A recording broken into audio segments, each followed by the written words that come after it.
تو جہاں جہاں آپ کا انتخاب ہوگا وہاں کی حکومت آپ کی نسلوں پر، اس کی تربیت پر اثر انداز ہوگی۔ اب یہ جو اثر ہے یہ میری نسلوں تک چلے گا۔ تو جس طرح ایک گھر کا انتخاب ہوتا ہے کہ میں کس محلے میں گھر بناؤں، اسی طرح یہ انتخاب بھی انسان کا اچھا ہونا چاہیے کہ میں اپنی نسلوں کو کس ملک میں، کس سسٹم میں، کس نظام کے اندر بڑا کروں۔ اور دین ہماری بالکل لاسٹ پرائرٹی میں آتا ہے۔ اور کئی ایسی فیملیز کو میں جانتا ہوں جنہیں سیکورٹی بھی مل گئی، اکنومیکلی بچے ڈاکٹر انجینئر اچھی اچھی پوسٹوں پہ بھی چلے گئے، لیکن جب ان کے گھروں میں گئے تو ہمیں دین ذرہ برابر نظر نہیں آیا، کیونکہ دین پرائرٹی تھی ہی نہیں۔ پرائرٹی یہ تھی کہ مال اچھا بن جائے، پرائرٹی یہ تھی کہ صحت سلامتی مل جائے، سیکورٹی ہو، نسلیں بچ جائیں، کہیں بچے کی جان کو خطرہ نہ ہو۔ دین کو جب لاسٹ میں رکھا تو دین بہت کم ان کی زندگی میں نظر آیا۔ اور سب سے پہلا سوال یہ کہ دین کی امپورٹنس ہی زندگی میں نہیں رہی۔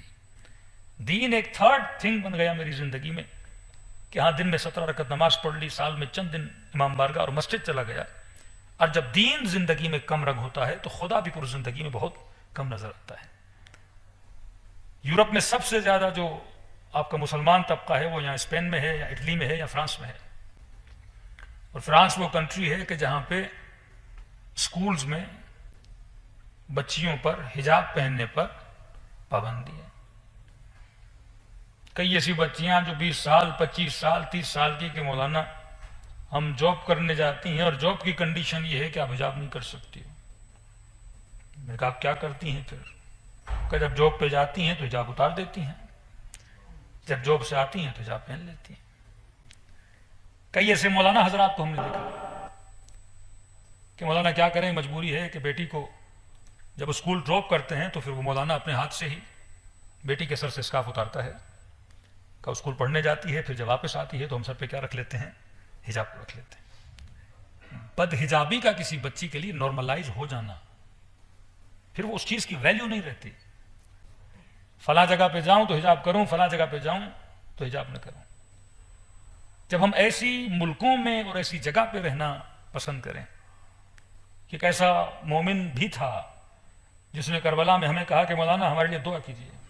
بھئی کس چیز کی دعا کروں مولانا؟ ہمارا بزنس ہے، بس دعا کرے اللہ اس میں برکت عطا کرے۔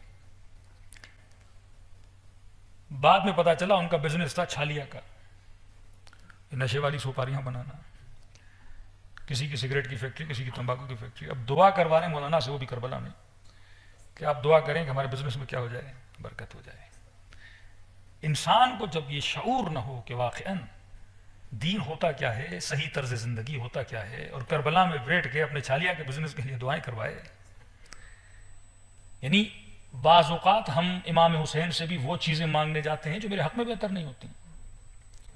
میں ایسی جگہ کے لیے خوش ہو جاؤں کہ کیسے ملک میں چلا گیا یا ایسی جگہ پہ میری نسلیں چلی گئیں جہاں کی گارنٹی ہو کہ میری نسلیں بچیں گی نہیں۔ آج کتنے لوگوں کی نسلیں بچی ہیں کیونکہ دین پرائرٹی نہیں رہا۔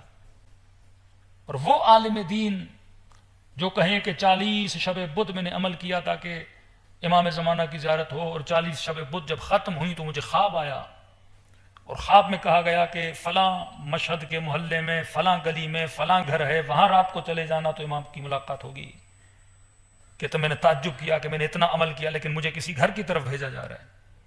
کہتا وہ محلہ ڈھونڈا، اس رات میں اس گھر کے دروازے پہ پہنچا، میں نے دستک دی، اور جب دروازہ کھولا تو چند لوگ اس گھر کے اندر تھے۔ میں نے کہا اس طرح خواب آیا ہے مجھے، بولا کہ امام زمانہ یہاں آئیں گے۔ کہا آئیے اندر۔ تو گھر کے صحن میں گیا تو وہاں پہ ایک جنازہ پڑا ہوا تھا۔ کس کا جنازہ ہے؟ کہ کوئی مومنہ ہے۔ آپ لوگ کیا کر رہے ہیں؟ کہ ہم بھی یہاں پہ آئے ہیں، ڈیوٹی لگی ہے ان کے جنازے کو اٹھانے کی اور تدفین وغیرہ کی، ان کے رشتہ دار بھی ہیں۔ کون پڑھائے گا جنازہ؟ ماجرا کیا ہے؟ کہ حجت خدا امام زمانہ نماز جنازہ پڑھانے آئیں گے۔ کوئی خاتون اتنی نیک بن جائے کہ امام زمانہ جنازہ پڑھانے آئیں، اور کوئی عالم دین 40 شب بدھ عمل کرے اور اس کو زیارت نصیب ہو تو اس خاتون کے صدقے میں نصیب ہو، اس کے جنازے میں آؤ۔ پھر چند گھڑیوں کے بعد دروازے پہ دستک ہوئی، دروازہ کھولا تو امام زمانہ دروازے پر اندر آئے، نماز جنازہ پڑھی، قدم بوسی کی، مولا کی زیارت ہوئی۔ جنازہ پڑھانے کے بعد امام چلے گئے، خاتون کا جنازہ اٹھا، رشتہ داروں نے جنازے کو دفن کیا۔ واپس جب آئے تو میں نے کہا بتاؤ تو صحیح اس کا ایسا کون سا عمل تھا جس کی وجہ سے حجت خدا اس کا جنازہ پڑھانے آ رہے ہیں؟ یہ زمانہ تھا شہنشاہ کا زمانہ ایران میں، جب پابندی لگی ایران میں حجاب پر کہ خواتین اگر باہر نکلیں گی تو اسکرٹ پہن کے نکلیں گی، یہ چادر وادر سب ختم. وہی کام جو اتا ترک نے ترکی میں کیا. کہتے تقریباً کوئی 7 سال یہ خاتون اپنے گھر سے نہ نکلی کہ اللہ کے حکم کی نافرمانی نہ ہو. اور امام زمانہ کو اس کی یہ ادا پسند آ گئی کہ جو شخص اپنے دین کو بچانے کے لیے اتنا پابند ہو جائے کہ مجھ سے مخالفت پروردگار عالم نہ ہو. اب چاہے یہ شخص یزید کا بیٹا ہو اور باپ کے تخت کو ٹھوکر مار دے، چاہے کوئی شخص ہارون کا بیٹا ہو کہ تاریخ ملتا ہے اس کا بھی کوئی بیٹا تھا قاسم نامی. امام کا ایک چاہنے والا کہتا ہے میں مارکیٹ میں گیا مزدور ڈھونڈنے، 6-7 دن میرے گھر کا کام تھا، بنائی کا کام، دیوار بنانی تھی. تو مارکیٹ میں ایک جوان مجھے ملا. کتنا لوگ ہیں جوان؟ کہا 1 دن کا 4 درہم مثلا. کہا ٹھیک ہے آ جاؤ. کہا آیا، اس نے 2 دن کا کام 1 دن میں کر دیا. میں نے کہا یہ کیسا مزدور ہے؟ مزدور تو بڑے کام چور ہوتے ہیں تاکہ کام بڑھتا رہے دہاڑیاں ملیں ان کو. 2 دن کا کام ہوگا، مزدور 4 دن چلائے گا تاکہ ہر ڈے کی اس کو کیا ملے، سیلری ملتی رہے. اس نے 2 days کا کام 1 day میں کر دیا. تو کہتے ہیں مجھے بڑا اچھا لگا، بڑا متقی، بڑا پرہیزگار ہے. وقت اذان ہوتا تو کام کو تھوڑی دیر کے لیے روکتا، اپنی نماز پڑھتا، پھر کام پہ لگ جاتا. تو میں نے کہا دیکھو تم نے کام بڑا کیا ہے، 4 مہینے بولے تھے لیکن تم نے کام تو 8 درہم کا کیا، چلو میں 6 دیتا ہوں. اس نے کہا نہیں میں لوں گا اتنا جتنا میں نے بولا تھا. میں نے کچھ زیادہ کام نہیں کیا، ایمانداری سے کام کیا ہے. آج ایماندار کا کام زیادہ کام لگتا ہے اور بے ایمان کا کام لگتا ہے کہ اس نے صحیح کام کیا. تو کہا کہ ایسا ہے کہ 2 دن آپ سے طے ہوا تھا، کل بھی آپ آئیں گے؟ کہ ٹھیک ہے میں نے آپ سے مان کی تھی، کل بھی آؤں گا. کہا ایسا ہے کہ پرسوں بھی آئیے، ترسوں بھی آئیے، آپ کا کام مجھے بڑا اچھا لگا ہے. انہوں نے کہا نہیں پرسوں ترسوں میں کام نہیں کروں گا. کہا 4 کی جگہ پہ 8 دوں گا؟ کہ نہیں. کہا 10 دوں گا؟ کہ نہیں. کہا مزدور اتنے پیسے دے رہا ہوں کیوں نہیں؟ کہا میں اتنا کام کرتا ہوں جتنا میرے پیٹ کو ضرورت ہے. اگر ہفتے میں میرا خرچہ 8 درہم ہے تو میں میکسیمم 10 کر لوں گا، اس سے زیادہ نہیں کرتا. کہ باقی دن کیا کرتے ہو؟ کہ اللہ کی عبادت میں مشغول رہتا ہوں. میں نے کہا بڑا عابد و زاہد ہے. کہ اس طرح جان پہچان ہوئی، آنا جانا ہوا. تو میں نے کہا تم رہتے کہاں ہو؟ اس نے کہا میں آپ کو بتا رہا ہوں، کسی کو نہیں بتاتا. شہر کا تھوڑا سا چھوٹا سا علاقہ ہے، خرابہ ہے، وہاں میرا گھر ہے، اکیلا رہتا ہوں. کہتا گھر جا کے دیکھا مصلی، عابد زاہد، عبادت گزار، نماز گزار. ایک دن جب اس کے پاس گیا، اس کی طبیعت ناساز تھی، بیمار تھا، عیادت کے لیے گیا. تو کہنے لگا کہ میں آپ سے ایک وصیت کرنا چاہتا ہوں اور یہ آپ سے کر رہا ہوں، کسی کو بتائیے گا نہیں. کہ کیا وصیت ہے؟ کہ اس نے اپنے ہاتھ سے ایک انگوٹھی اتاری. کہ یہ انگوٹھی لیجئے، بادشاہ کے دربار میں جائیے گا ہارون، اور جا کر یہ انگوٹھی دے آئیے گا. کہ کیا مطلب، کیا بولوں، کس کی انگوٹھی ہے؟ کہ آپ کو بتا رہا ہوں. کہ مجھے اندر نہیں آنے دیں گے. کہ بس میرا نام لیجئے گا، یہ ایک راز ہے، میں آپ سے اعلان کر رہا ہوں. کہ کون سا راز؟ کہ راز یہ ہے کہ میں ہارون کا بیٹا ہوں،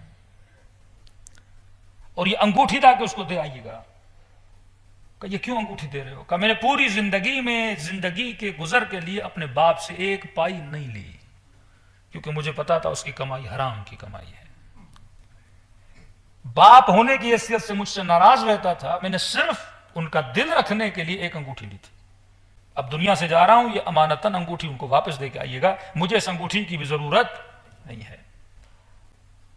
کہ یہ تھوڑے سے پیسے ہیں، میرا کفن، میرا دفن، اس کا بندوبست کر لیجئے گا، شب جمعہ میں دنیا سے چلا جاؤں گا. کہ اتنا یقین؟ کہاں شب جمعہ میں، آخری رات ہے میری، میں دنیا سے چلا جاؤں گا. کسی کو بلانے کی ضرورت نہیں ہے، بس غسل دیجئے گا، کفن دیجئے گا، جنازہ میرا رکھ لیجئے گا، جس نے نماز پڑھانی ہے وہ خود آ کے پڑھائے گا، وہ دفنا کے چلا جائے گا. یہ مومن کہتا ہے کہ انگوٹھی والا معاملہ ہوا، اتفاقاً وہی شب جمعہ آئی، یہ دنیا سے چلے گئے. میں نے غسل دیا، کفن دیا، ان کی وصیت کے مطابق جنازہ تیار کر کے رکھا. اچانک دیکھتا ہوں ایک نورانی شخص وارد ہوتا ہے. امام کو تو میں جانتا تھا اور پتہ چلا یہ کون ہے، یہ میرے امام موسیٰ کاظم علیہ الصلوۃ والسلام ہے. دشمن کا بیٹا ہے. ابھی جناب مختار کا پوتا یا بیٹا جب چھٹے امام کی خدمت میں آیا اور کہنے لگا مولا لوگ ہمیں تانے دیتے ہیں، کچھ میرے والد کو اچھا کہتے ہیں، کچھ میرے والد کو برا کہتے ہیں. چھٹے امام نے کہا ہم ان سے راضی ہیں. اسی طرح کچھ یزید کی اولاد میں سے چھٹے امام کے پاس آتے کہتے مولا ہم نسل بنو امیہ سے ہیں, آپ کے چاہنے والے ہمیں تانے دیتے ہیں, لعنتیں بھیجتے ہیں کہ یہ بنو امیہ والے, یہ بنو والے. امام نے کہا اگر تو ہماری سیرت پہ چلنے والا ہے تو منا اہل البیت ہے, بنو امیہ میں سے نہیں ہے. تو اگر اس نسل امیہ پہ لعنت کی بھی جا رہی ہے تمہیں برا نہیں لگنا چاہیے. السلمان منا اہل البیت, سلمان سید نہیں, بنو ہاشم نہیں, لیکن رسول فرماتے ہیں منا اہل البیت ہے, ہم اہل بیت میں سے.